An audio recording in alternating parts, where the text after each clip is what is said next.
So I've realized as a result of doing this channel, the way I read has started to change in at least two ways, and I can see that in what I read over the past day. I want to talk about that, and one of these ways is that I've been rereading a lot more. But the other thing that's interesting is it's become a lot more representative in any given 24-hour period, what I'm reading of what I read overall. And it's not perfectly representative, but I would typically cluster the kind of things I would read, and now I'm actively varying what I'm reading at one point a lot more because of videos I want to make on this channel mostly. 5 of these 6 books that I read over the past 24 hours, at least part of the book, are connected to something I want to do on this channel or did on this channel.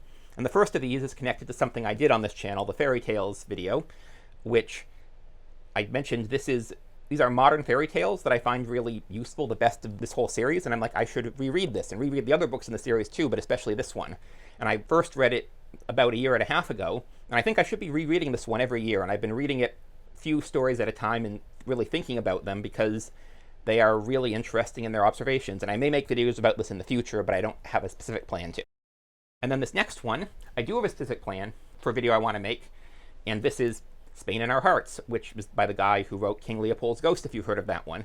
And I've been meaning to read this for a while, but I have a video that I want to make on the cultural impact of nostalgia for two dead countries, two extinct countries, which are Rhodesia and the Spanish Republic.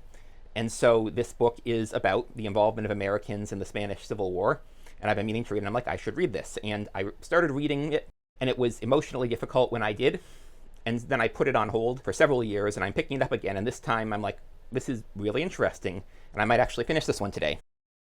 And then the next book that I reread is this one by Cal Newport, and this is a self-help book, and I've talked about I read these fast. I'm realizing part of it is there's fewer words on a page, so it's probably like half the words on a page, but also I'm reading for information, and so even if you assume it's like 2 pages to a normal page book, I'm still reading about twice as fast. So I read this one in about an hour, reread it in about an hour, because I have a video I want to talk about something I took away from it and several other self-help books, different things that were counterproductive to me. So I want to talk about that. And so I reread it to make sure I understand what Cal Newport was actually saying.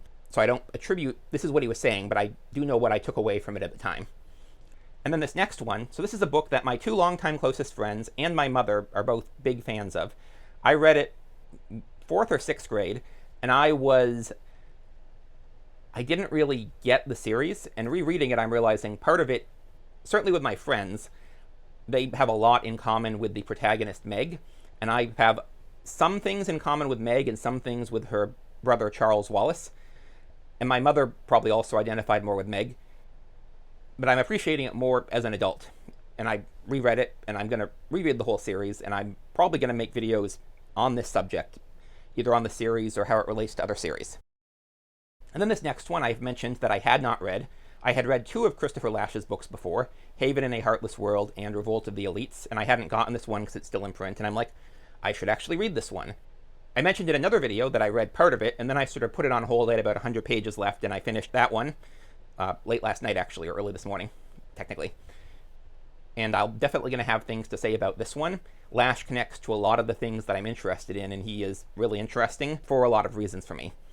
And then this last one is the only one that does not connect at the moment to any planned project I have. It's just a book that I'm rereading because I read the interesting thing is the book that got me to read this book, because I was thinking I might do a video on translation, and then I read that one, and then this one I'm like, oh yeah, I should reread The Travels and Adventures of Benjamin III. So when I was in undergrad, I went to school at Hampshire College, and we had the Yiddish Book Center on campus, and so I read, I think, 5 of the best-known Yiddish novels by the 3 most famous authors, and I only remember 2 of them. One of them is Tevye the Dairyman, which Fiddler on the Roof is based on, and the other one is The Travels and Adventures of Benjamin III. And I'm like, I should reread Travels and Adventures of Benjamin III, and so this is 2 books in one, and I only read the last, so it's like really a novella. Yeah, so it's like the last 100 pages, but I read that as well, because I've been like, I should reread that, and I got this book, and there's this other full-on novel attached, Fishka the Lame, that I will probably read at some point as well,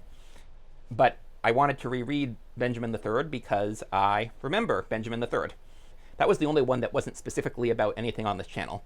And it's interesting because if you look at these books, what do I have? I have a book of fairy tales, I have a history book, I have a self-help book, I have a children's science fiction book that feels like fantasy, I have a nonfiction, I don't even know what you'd call it, political science book maybe, and then I have a Yiddish literary novella. And so Obviously, I read a lot, but usually not in the same day. And the reason I'm reading it in the same day is because of this channel. And the reason that I'm rereading, so 4 of the 6 I'm rereading. And the only ones that were completely new to me are Culture of Narcissism by Christopher Lasch, which I had read some of his other books, but not this one, and Spain in Our Hearts, which I had been meaning to read for a while, and I've read some of his other work, but not this one.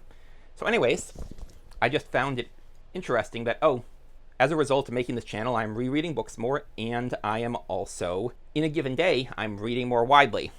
And so I wanted to share that. I found that interesting. Anyways, thanks for watching. I'm Magpie, and I'll see you all in the next one.